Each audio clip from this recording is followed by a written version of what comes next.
Boa tarde a todos. Vamos dar início à reunião número 151 do CONTIC. Vou começar com as justificativas de ausência. Então, o professor Paulo, do Senapad, está afastado em uma viagem de pesquisa internacional. A Janaína irá participar da mesa de um evento, e o professor Denilton também está participando de uma banca, e o senhor Eliel da DAC está em férias. E a Silviane está em licença maternidade, como já tinha comentado anteriormente. Aí, o atraso do professor da RAB também foi comunicado, ele vai poder participar a partir das 3 horas da tarde.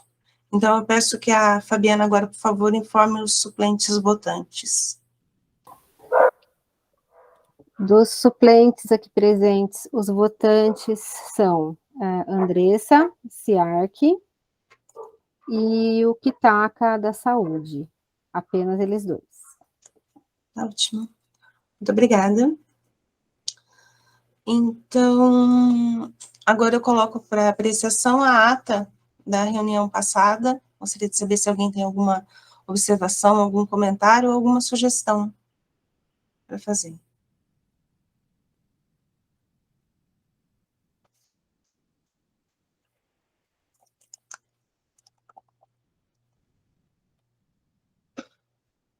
Na ausência de manifestações, eu vou colocar a ata em votação. Aí, favoráveis não precisam se manifestar. Contrários e abstenções pelo chat, por favor.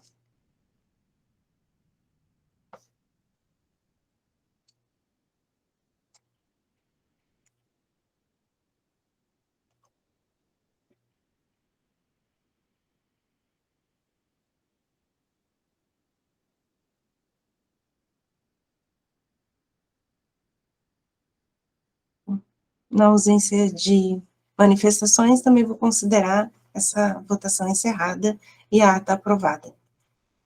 Obrigada. Bom, o próximo tema vai ser a primeira reunião do CONTIC do ano que vem, que seria uma reunião em fevereiro. Para o próximo semestre como um todo, a gente vai passar, né, uma nova consulta, vendo a disponibilidade das pessoas, mais no início do ano, para que a gente consiga que as pessoas deem respostas mais precisas. Então, a consulta que a gente fez, né, recentemente, foi só para a reunião de fevereiro. Aí nós colocamos algumas datas, né, para as pessoas indicarem disponibilidades, todas no período de 6 a 10 de fevereiro, e 16 membros preencheram, né, esse formulário, sendo 11 titulares e 5 suplentes, e nas respostas dadas, o que ficou indicado é que no dia 10 de fevereiro, pela manhã, nós teríamos a maior disponibilidade, com 12 pessoas podendo participar da reunião. Dessa forma, eu gostaria de sugerir que a data da reunião, então, fosse em 10 de fevereiro de 2023, às 10 da manhã. Alguém tem algum comentário?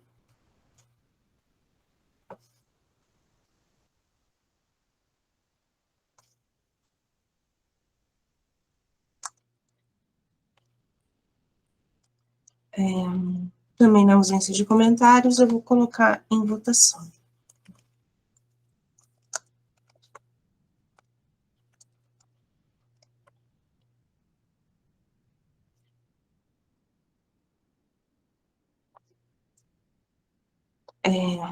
Favoráveis não precisam se manifestar, apenas contrários e abstenções.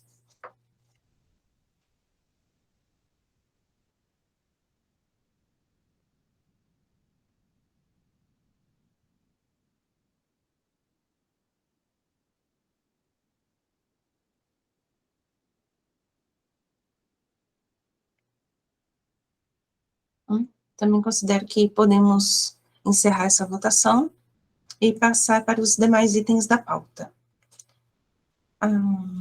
Os próximos 2 itens são relacionados à criação de domínio, né? Nós temos um domínio aqui da DEPO, que foi homologado, que está para homologação, que eu dei o ad referendo, e o outro é o do AGHUSE, que também tem um ad referendo. Ambos estão dentro dos padrões que nós costumamos aprovar aqui no CONTIC, então, a menos que haja algum destaque ou algum pedido de explicação, eu gostaria de colocar esses 2 itens em bloco para serem votados.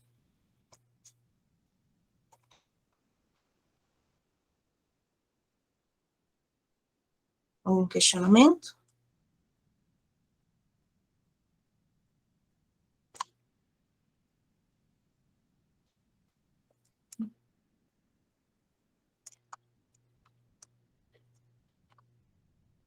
Então, vou colocar novamente para votação no chat, para manifestação de contrários e abstenções.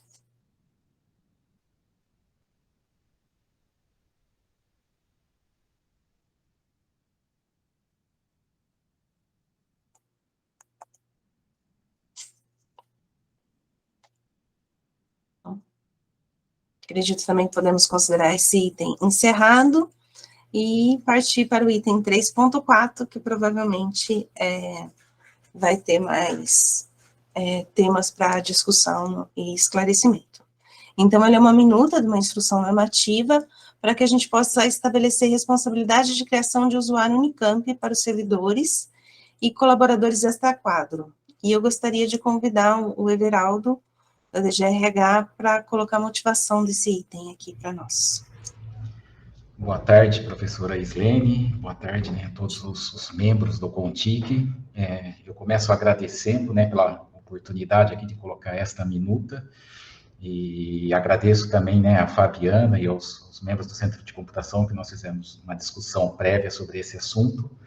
A motivação desta minuta atualmente, na gestão passada foi pedido para que a DGRH, né, fizesse a criação dos usuários, vou chamar assim, né, os usuários institucionais, o @unicamp, para os servidores, e daí foi escolhido o momento da integração, né, antes ocorria a integração presencial dos servidores, não eram todos que participavam, mas uma boa parte, e nesse momento, então, uma pessoa que conduzia a integração, uma psicóloga, acabava entrando numa funcionalidade que foi disponibilizada, e para os funcionários, então, principalmente da carreira PAEP, era feita a criação pela DGRH nesse momento da integração. Nós revendo os processos, né, internos, e também uma questão da padronização, e a questão da integração, ela já não ocorre mais de forma presencial, então ela ocorre de forma remota, né, principalmente depois aí da questão da pandemia. E também nós estamos revendo os processos para que os próprios servidores, né, nós estamos em contato com a Educorp, para que eles façam, vamos chamar assim, né, de uma alta integração, eles façam uma linha, né, como eles costumam dizer, uma linha, uma trilha, né, para fazer a integração. Então, nós já sentimos uma dificuldade enorme, né? Primeiro, porque os servidores já não estavam mais aqui. Segundo, porque os docentes já eram criados pelas unidades. E depois, nesse momento também da definição dos usuários, né? Então, existe aí uma possibilidade, uma questão de se escolher também, né? Nós sabemos que tem a questão do alias, mas tem também, principalmente, a questão de escolher o usuário principal, @unicamp. Então, para a padronização e, né, da criação, e como todos os servidores eles vão para suas unidades, já é criado o seu usuário de rede, já é criado as permissões para os sistemas internos que já existem na unidade. Então, é esse o nosso objetivo, padronizar, da mesma forma como, né, como eu já falei, que ocorre para os docentes, que ocorre para os pesquisadores que já vão nas suas unidades. Então, nós decidimos, né, eu conversei primeiramente, né, com o professor Ricardo da RAP, que acolheu de imediato, né, essa sugestão, partimos então para a escrita dessa instrução normativa. E nós aí trouxemos alguns, né, conceitos, o que são os servidores são todos, depois a gente coloca, né, os docentes, depois também nós colocamos um outro conceito que nós temos aqui dos extra-quadros, então a gente quis colocar toda a gama, né, das pessoas que interagem, né, que alguns chamam de colaboradores, outros chamam, né, de outros nomes, mas a gente quis definir, deixar bem claro e deixar, né, essa questão da criação deste usuário no momento que ele chega, então, na sua unidade. A DGRH ela já faz todo o preparativo em termos da comunicação com o centro de computação, da criação, perdão, do cadastro, né, desses servidores, já passa todos os dados. É óbvio que a gente deveria partir para um processo automático já de criação, eu acho que isso já vem num segundo momento, né? Mas nesse momento é isso que a gente está buscando, a padronização, né? A reorganização dos processos de trabalho, e que isso fique, então, junto com os representantes de usuário, que, na verdade, acho que, né, o pessoal mais antigo que está aqui já sabe, isso já era feito nas próprias unidades. Então, o objetivo dessa instrução normativa é para isso. Bem, eu estou à disposição aqui, se tiver mais alguma dúvida, algo que a gente possa esclarecer, mas eu acho que nesse primeiro momento, professora Islene, acho que era isso que eu gostaria de colocar. Obrigada, Everaldo. Paulo Fávaro, por favor. Boa tarde a todos. Everaldo, eu só tenho uma dúvida, não em relação à minuta em si, mas de eventuais consequências. A gente tem a CONTIC D11 de 2017, que estabelece os serviços corporativos que tem permissão de acesso. Em duas delas tem uma categoria 31 e 32, que são professores, pesquisadores visitantes e especialistas visitantes, que teoricamente, a gente já discutiu isso há muitos anos atrás, lembra? Deveriam ser extra-quadro. Uhum. Mas que não são, e hoje são pessoas que são credenciadas pela DAC. Uhum. De alguma forma, essa minuta afeta o que está decidido pela 11/2017, ou não? É só uma questão de descentralização da GRH para as unidades? É isso mesmo, Paulo.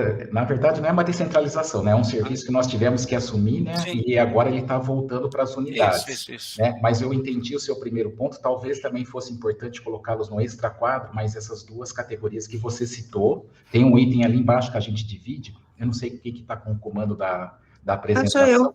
Você, professor. Se você puder, por favor, só descer um pouquinho, a gente pode colocá-los também no extra quadro, se eles já não estiverem aí, né?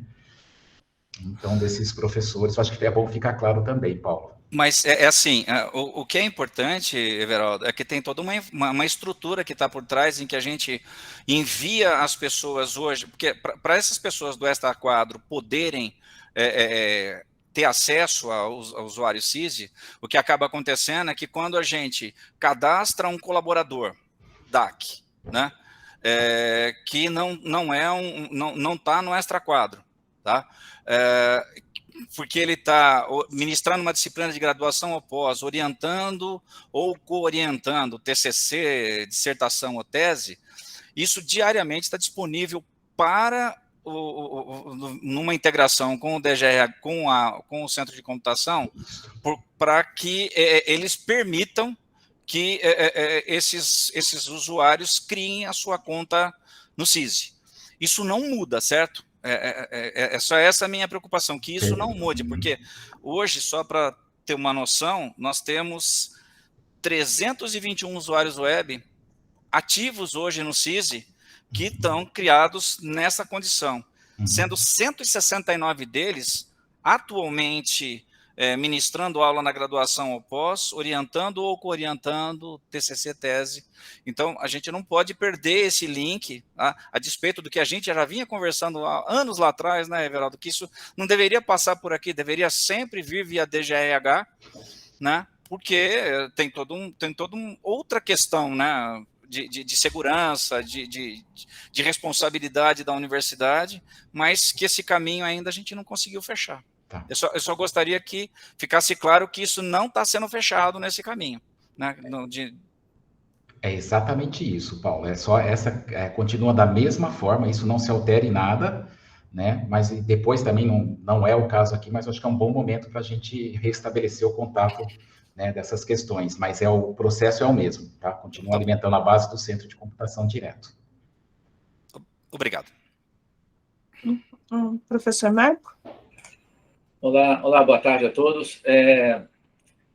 Então, eu acho que eu entendi aqui o objetivo da norma, né? Na verdade, é devolver para as unidades a responsabilidade da criação do usuário, que a DGRH vinha fazendo. Agora, eu queria só comentar essa sugestão do Paulo Fávero aí da introdução dessas duas categorias no extra quadro. Me parece, salvo engano, tá, gente? Eu não tô totalmente atualizado, Mas existem as normas, existem exatamente os documentos nos quais são definidos cada tipo de usuário, até por questões de decidir que permissões cada um tem.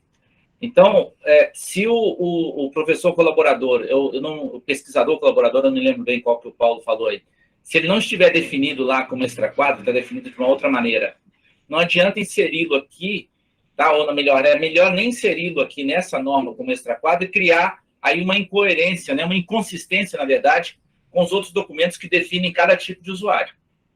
Só queria alertar para esse ponto, tá? Se for inserir essas duas categorias no extraquadro, talvez seja melhor fazer lá no local, no documento, na norma específica que define os tipos de usuários, tá certo?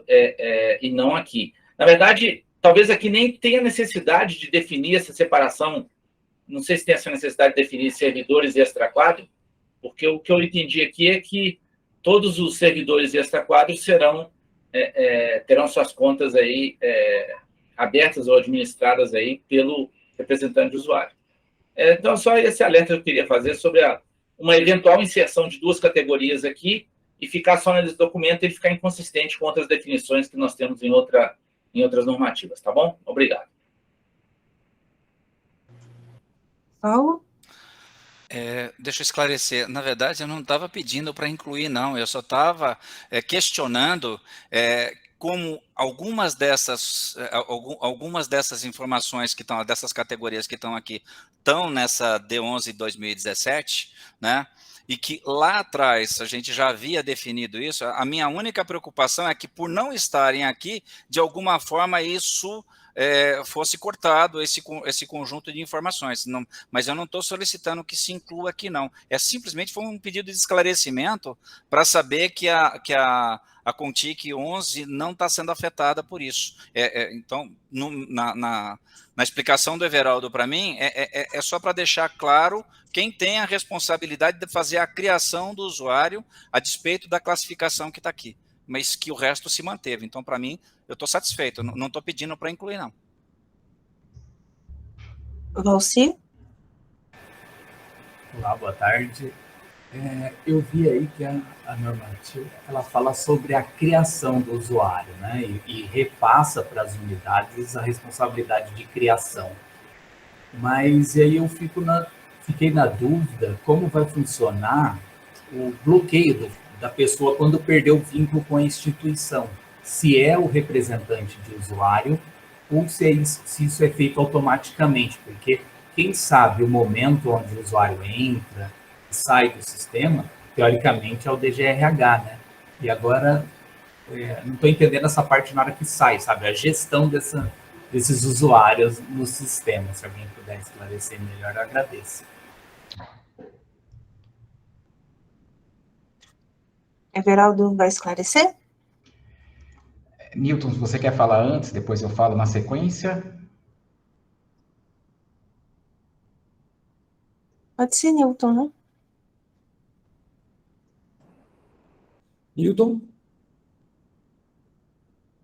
Oi, boa tarde. É automático, Valcir, pelo sistema CISI. Assim que a DGH altera o status da matrícula para inativo, automaticamente é cancelado o usuário.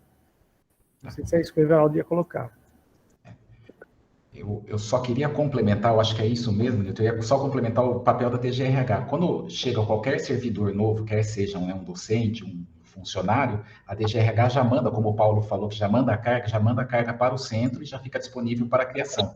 E também a gente informa, quando chega para nós a data do encerramento do vínculo, nós também informamos o centro de computação. Esse processo já é automático, né? Eu acho que foi isso que o Newton colocou aqui. Então, o encerramento já é automático.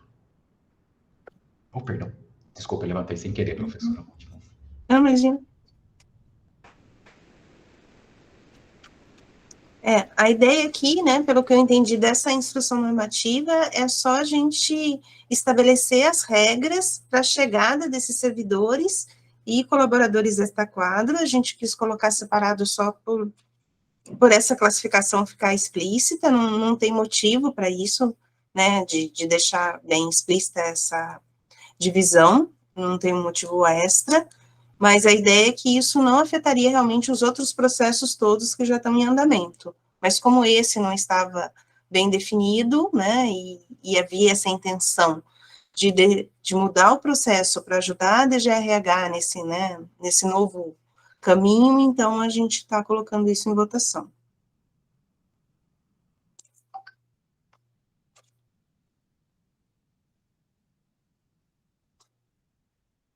Mais algum comentário? Alguém gostaria de algum esclarecimento?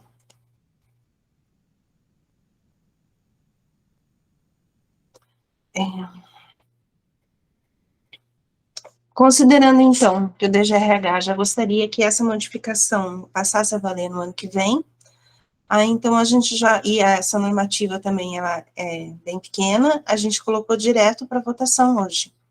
Então, a menos que alguém tenha algo contra, eu vou colocar agora para votação.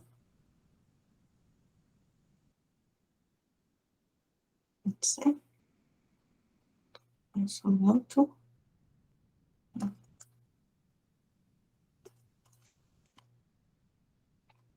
É o item 3.4. Favoráveis não precisam se manifestar, apenas contrários e abstenções.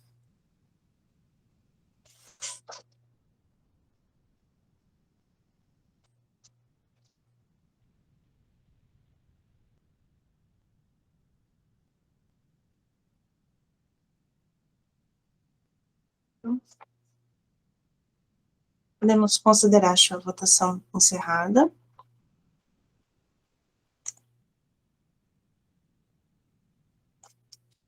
E o próximo item é sobre hospedagem de e-mails de AMES em provedores externos. Eu acredito que o Tretel esteja presente para comentar esse item.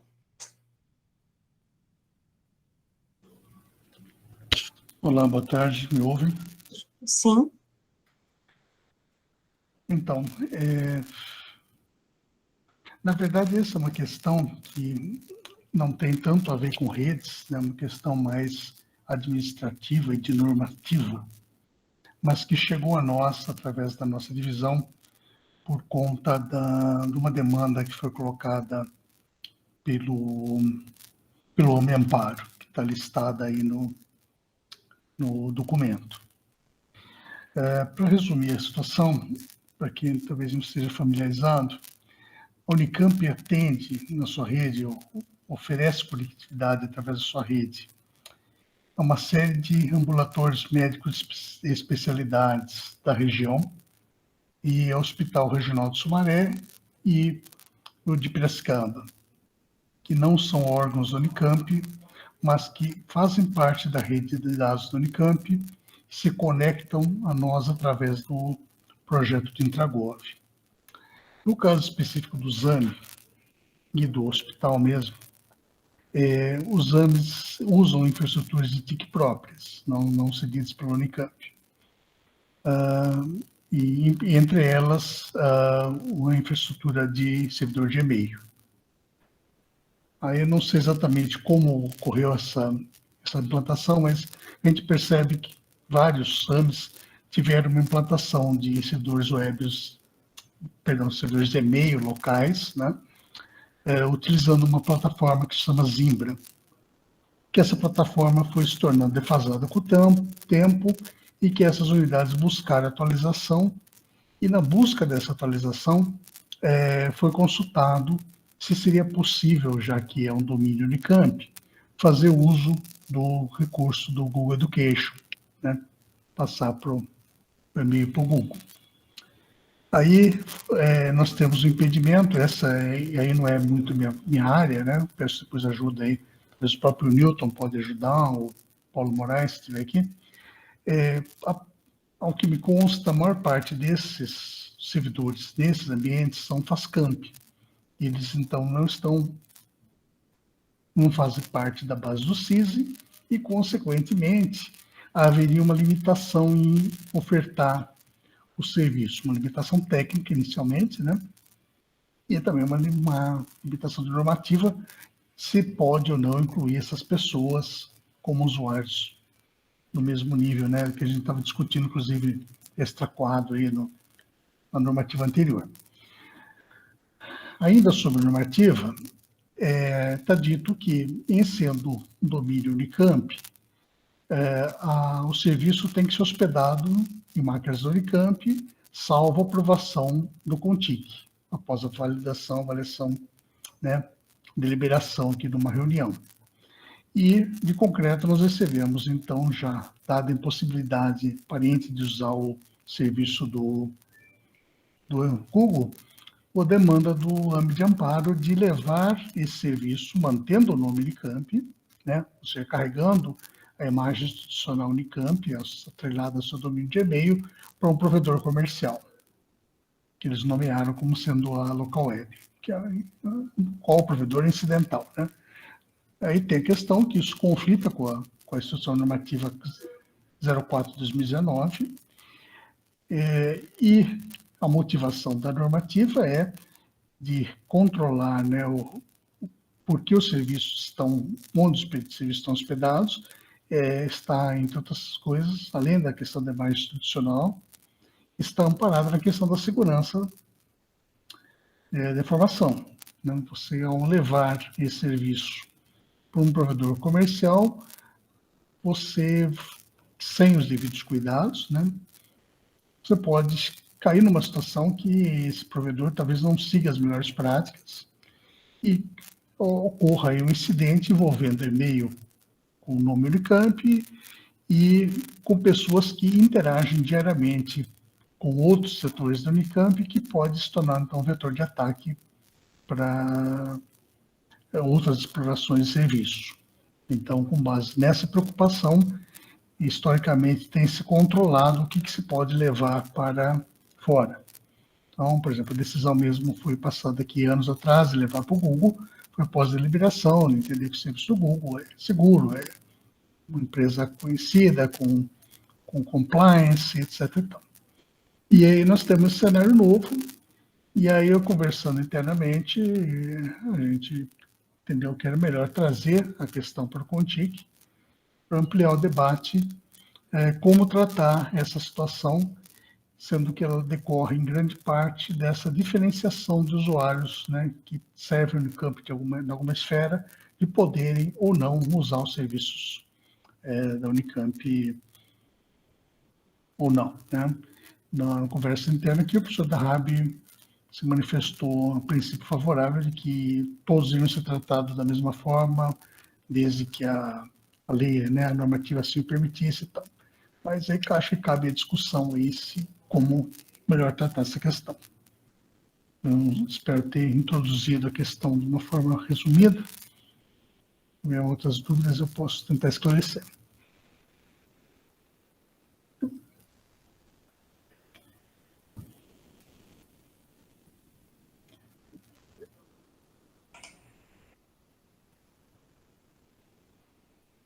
Professor Marco? Ok, Zênia, obrigado. Eu queria tirar uma dúvida primeiro. Eu entendi que as 6 AMES listadas aí no documento, elas já migraram seu serviço de e-mail para o serviço de e-mail Google/Unicamp, tá certo? Foi o que eu entendi. E aí a minha pergunta é a seguinte: nessas 6 AMES, os funcionários que estão lá são todos FUNCAMP, não são FASCAMP? Alguém sabe dizer? Boa tarde a todos. Professor Marco. A migração dos usuários dos AMES, né, que estão ligados à FUNCAMP, foram realizados dentro de um processo de criação de domínio, trazendo esses usuários para cá, para o Google, justamente porque eles tinham conta CISI. No caso da FASCAMP, eles não têm essa conta CISI. Então, isso limitava trazê-los para dentro dessa estrutura. Respondi? Não, a minha dúvida é se nessas 6 AMES, se tem usuários, se tem funcionários FASCAMP, e se tiver, não, eles ficaram de fora. Não tem funcionários FASCAMP. Ok, entendido. Dentro desses AMES só tem FUNCAMP. Tá, ok. Então, o que tem FASCAMP são só os 2 últimos AMES, aliás, o AME de Amparo e o Hospital Regional de Piracicaba, é isso? Exatamente. Tá. Eu vou manifestar apenas minha opinião aqui, tá, Islene? Para tentar ajudar aí na discussão. Eu acho que entendi bem aí os pontos levantados pelo Tretel, e eu até entendo porque que ficamos num certo impasse, né? E o impasse, na minha opinião, foi gerado a partir do momento em que se criou os domínios AME Amparo Unicamp BR e HRP Unicamp BR. No momento que se criou esses domínios, mesmo eles tendo o serviço de e-mail deles lá, mas a Unicamp meio que já, digamos assim, encampou, englobou essas duas unidades, essas duas instituições. Então, a mim me parece que o mais natural, correto, mais seguro e do interesse da Unicamp seria, de alguma maneira, alterar a normativa de forma que os usuários FASCamp pudessem fazer parte do CIS. Eu não sei o quão complicado é, o quão possível ou impossível é de fazer isso, mas me parece menos traumático do que abrir um precedente de levar um domínio Unicamp para um servidor externo, para fora, como bem explicou o Tretel aí, né? Teremos outras consequências aí. Então,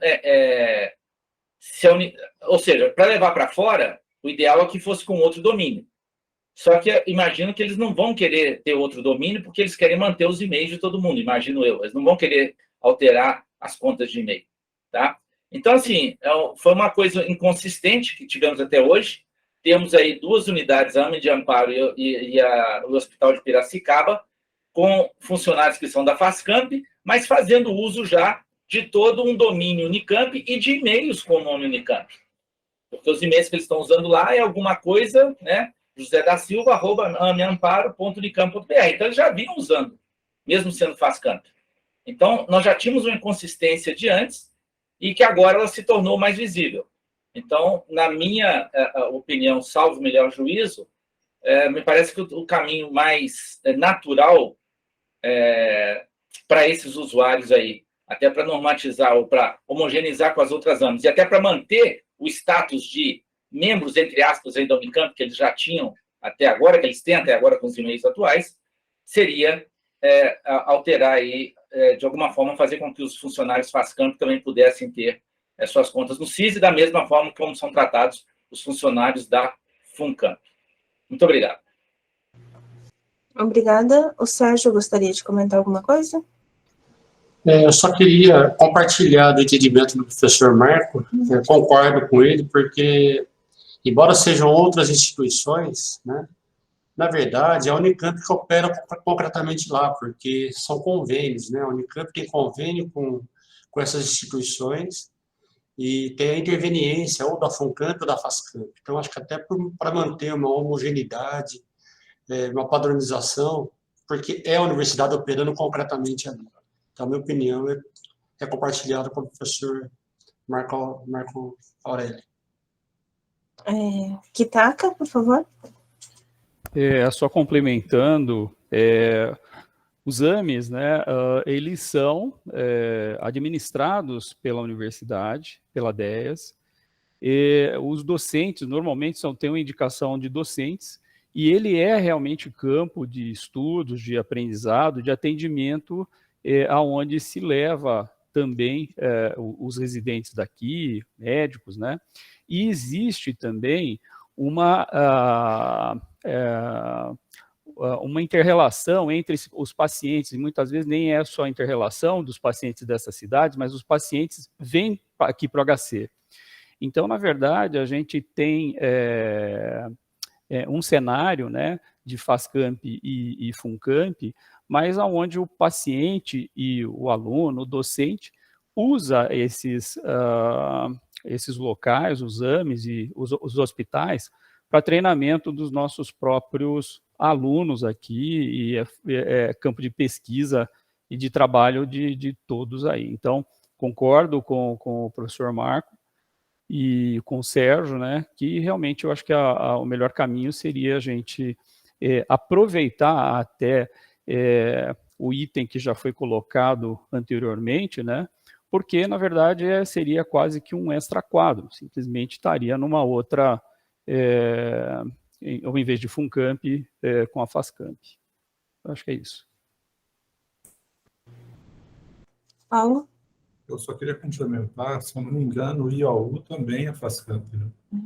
Uhum. E eu acho que vale na mesma linha, segue a mesma linha do âmbito de amparo e do hospital de Piracicaba.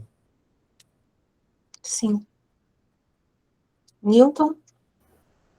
Então, eu queria só complementar o seguinte, que é possível, sim, trazer para o CISI a regra CONTIC, em 03, diz lá, externos temporários de empresas prestadoras de serviços ou instituições conveniadas. Eu acho que seria o caso.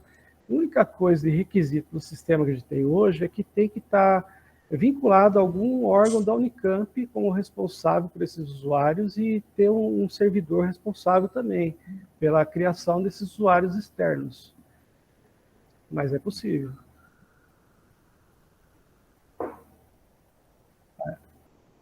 Você?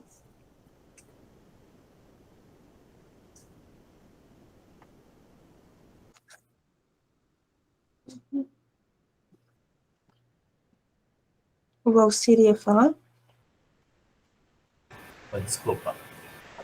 Minha pergunta é se cada unidade de saúde pode ser tratada como uma unidade, um órgão aqui que a gente é tratado aqui dentro da Unicamp, para eles terem mesmo uso nosso, né? Para cada unidade de saúde não precisar contratar um serviço. Poderia ser utilizado como um órgão também? Eu não sei responder a sua pergunta exatamente, porque não sei também se teriam outras coisas que estariam relacionadas, né? Como, por exemplo, sei lá, o uso da nuvem, não é o caso, né? Acho que os AMES não têm direito a usar a nuvem no campo.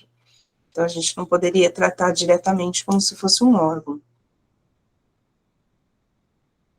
Acho que o interessante aqui seria, talvez, buscar esse equilíbrio entre a FASCAMP e a FUNCAMP. E, até na ausência de outras manifestações, a minha sugestão seria essa, que esse item fosse retirado de pauta e a gente trouxesse na próxima reunião os passos necessários e quais seriam as consequências para ter esse equilíbrio entre essas duas fundações.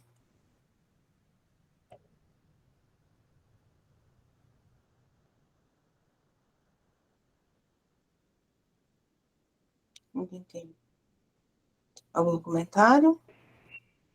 Islene, não, eu estou de acordo, eu acho que o caminho é esse mesmo, tá?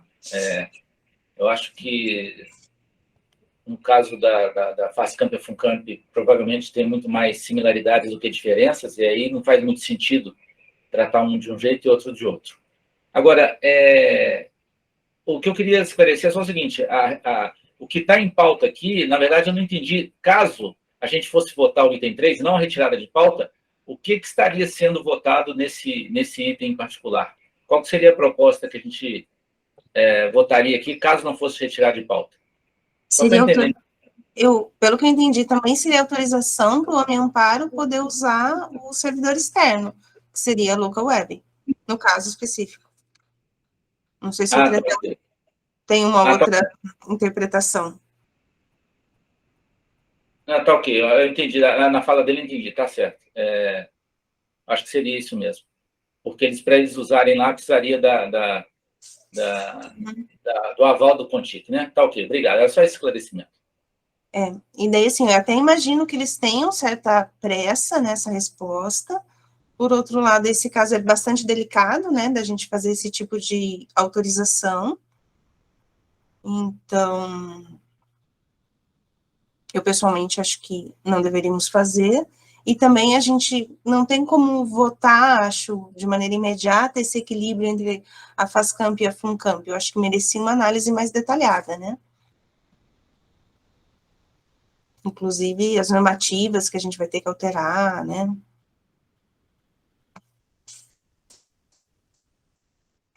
Assim. Mesmo sendo algo não feito de maneira imediata, mas eu acho que para eles vai ser uma boa notícia, está caminhando, né, no sentido de ser englobado no serviço de meio da Unicamp, acredito que para eles seja algo interessante. Com relação à pressa, eu realmente não consigo avaliar, mas pelas palavras aí do Tretel, eles estão com uma plataforma de e-mail desatualizada e precisando sair dela. Não parece, pelo menos eu não ouvi nada no sentido de que já pararam, estão sem o serviço, estão numa situação de emergência. Não parece ser esse o caso, tá bom? Então, acho que a melhor sugestão é a sua aí de retirada de pauta mesmo e voltar com uma proposta no sentido de que eles possam ser incluídos. Obrigado. Ótimo. Então...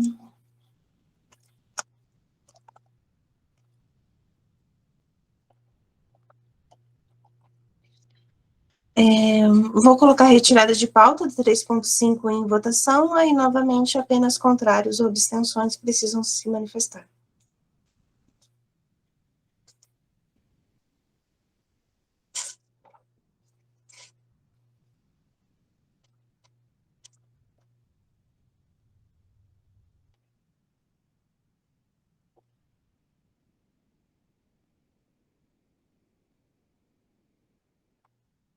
Bom,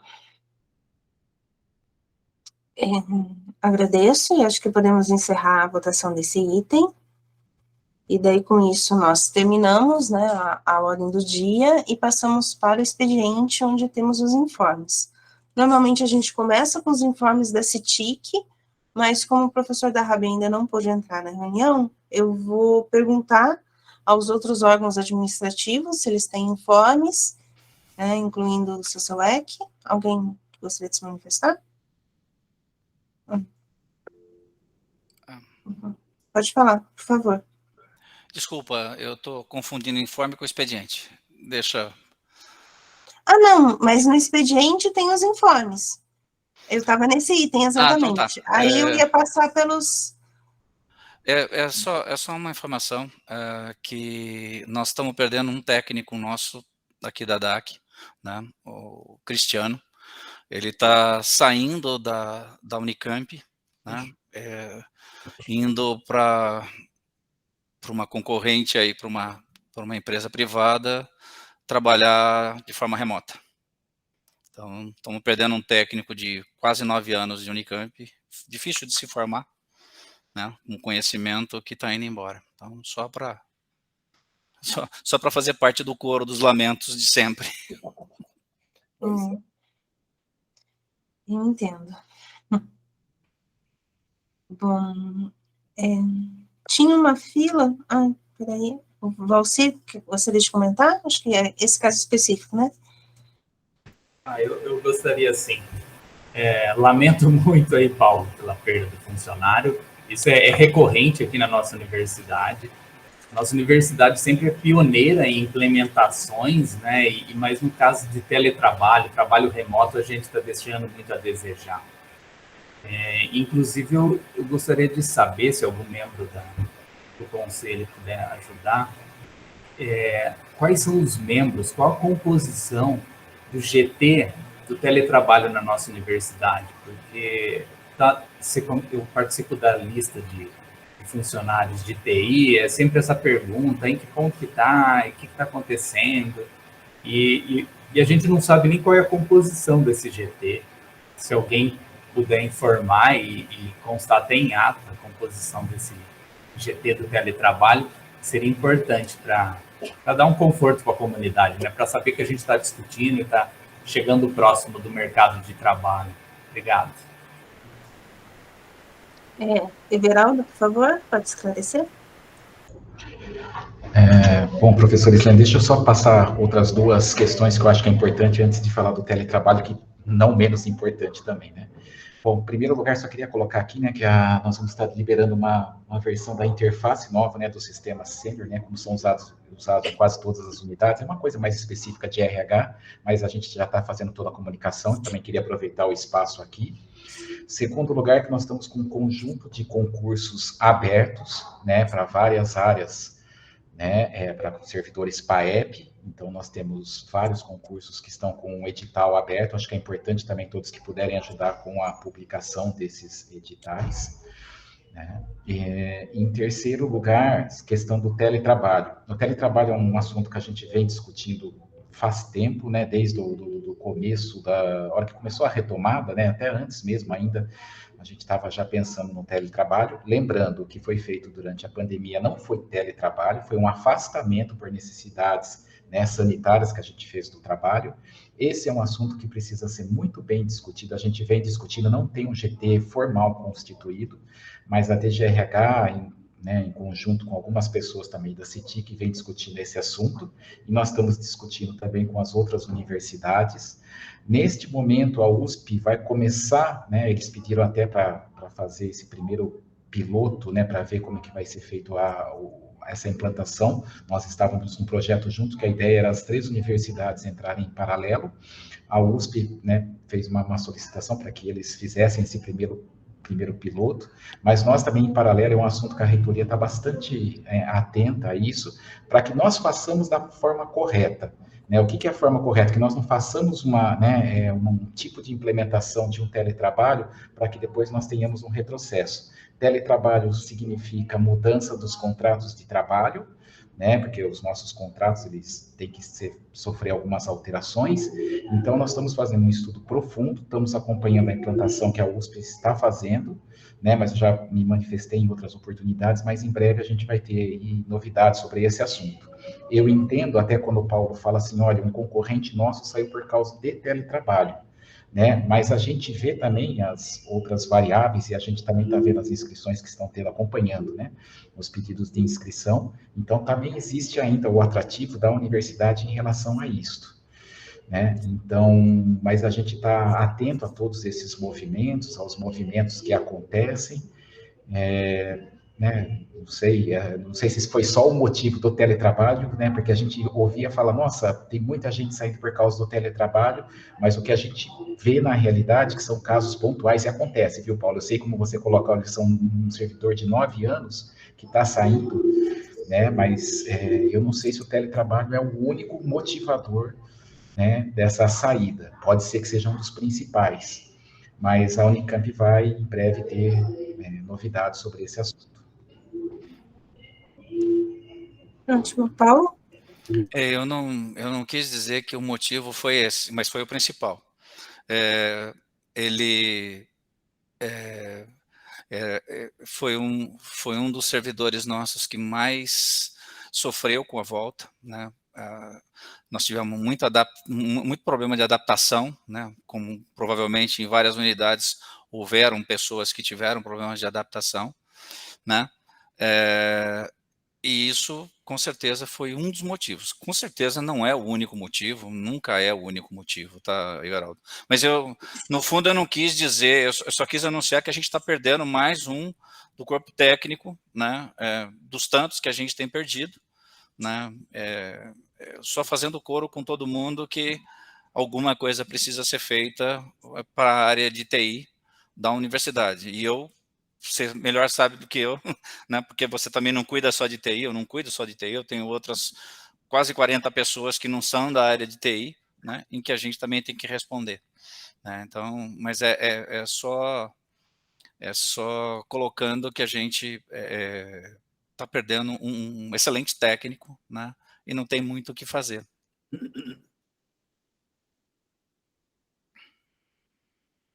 Tá ótimo. Obrigada. Então, vou seguir aqui perguntando para os outros órgãos, né? Então, a DGA tem algum informe? Não, professora. Obrigada. DGRH, entendo, Everaldo, que você já comentou os pontos que você gostaria, né? Sim, isso mesmo, professora, já comentei. Tá ótimo. A DAC também já apresentou, né? Aí, bibliotecas, SBU? Não, sem informe. Obrigado, professor Helena. Obrigada. Área da saúde? Sem informes, professora. Sem informes? Sem informes. Então tá ótimo. SIAC? Sem informes também, professora. Obrigada. Obrigada. Pessoal do CCUEC, tem alguma coisa que vai comentar, fora o que está previsto para a CITIC? Então, não sei. Tem um informe do Luiz. Luiz? Oi, boa tarde. Boa tarde. Como a gente tem recebido algumas consultas, né, a respeito daquele aditivo de telefonia celular, que foi assinado no começo de outubro, se não me engano, né, prevendo o fornecimento de 50 novas linhas, algumas unidades estão consultando a gente porque que os aparelhos não foram distribuídos. Então, eu gostaria de informar que não foram distribuídos porque a operadora, a Vivo, ainda não enviou os aparelhos para a gente. Ela já está, o prazo era 26/10, então ela está mais ou menos um mês e meio atrasada. Ela enviou o SIM card, né, os chips, mas não enviou os aparelhos. Nós estamos cobrando aí, nós devemos até formalizar com a DGA o atraso. E provavelmente, considerando que nós estamos em 14 de dezembro, os aparelhos devem chegar só em janeiro. Então, tem várias unidades aí que estão cobrando a gente, né? Então, para dar uma satisfação aí que a operadora está atrasada no envio dos aparelhos. Só isso. Obrigada. Eu gostaria de comentar alguma coisa sobre a RNP e os problemas de conectividade que a gente teve? Bom, nós tivemos um problema no domingo, né? Que afetou a Unicamp como um todo, especialmente aí o pessoal que estava trabalhando aí no vestibular, que foi um rompimento de fibra da operadora, rompimento aqui em Campinas. E tudo indica, né? Não recebemos um relatório formal da operadora, mas o rompimento foi num local um pouco complicado para consertar. Então, nós ficamos aí praticamente 12 horas sem o link de internet. Como é uma saída única, né? Então, não teve alternativas. E ontem à tarde teve aí um problema, já não é do mesmo tipo, um outro problema mais lógico, né, de perda de pacotes, que provocou aí uma instabilidade aí durante umas 2, 3 horas.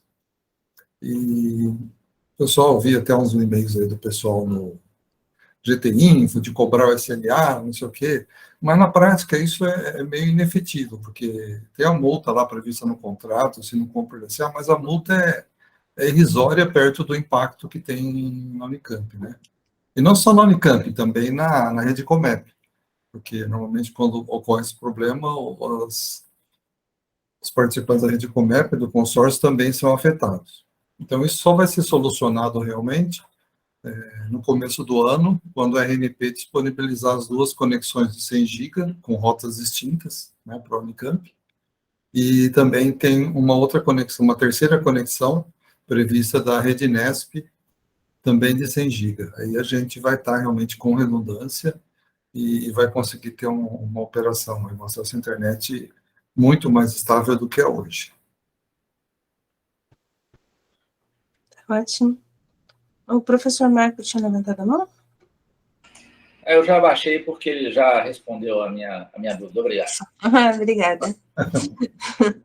Bom, então acho que a gente encerrou essa parte dos informes. Aí, da parte da CITIC, um dos itens era sobre o pátio PPI. Se o Paulo quiser comentar alguma coisa. Paulo Moraes. Eu não sei o que o professor ia comentar, mas o pátio PPI, a gente era para ter submetido a COP, né, do mês passado, mas foi feita uma outra análise diante das demandas que chegaram, e esse pátio PPI vai ser submetido na reunião da COP do dia 23 de fevereiro, né? Em outros comitês existentes, que é o comitê administrativo da área da saúde e de ensino e pesquisa, também foi pedido o auxílio desses grupos, né, desse comitê, para fazer uma análise dos pedidos que chegaram em cada um desses segmentos, né, administrativo, de ensino e pesquisa e área de saúde, para que a gente possa ter todo o subsídio para poder justificar os pedidos que chegaram.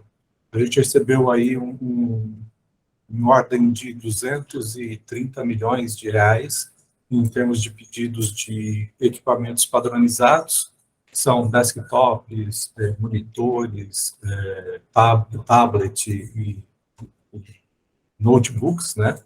Como também a gente recebeu pedidos específicos, né? Que é melhoria de laboratórios, melhorias de bibliotecas, equipamentos para a área administrativa das unidades e órgãos. Então, ele foi bem amplo, né?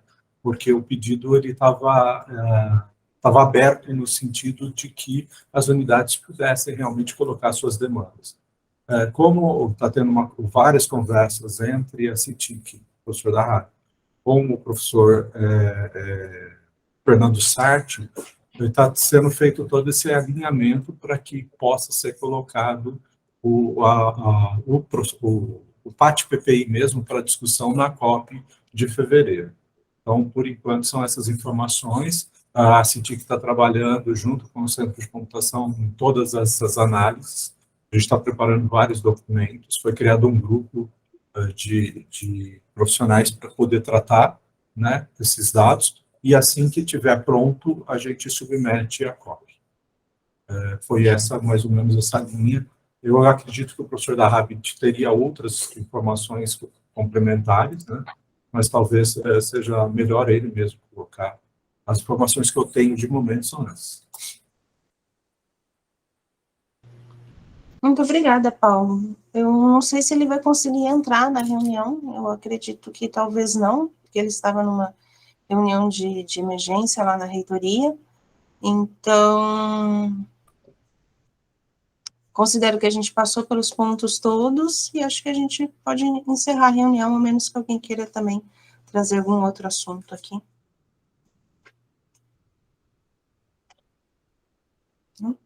Então, gostaria de agradecer aí a participação de todos aí ao longo desse ano e desejar aí boas festas e um ótimo início de 2023.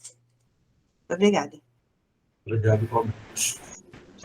Obrigado. Obrigado a todos. Boa tarde.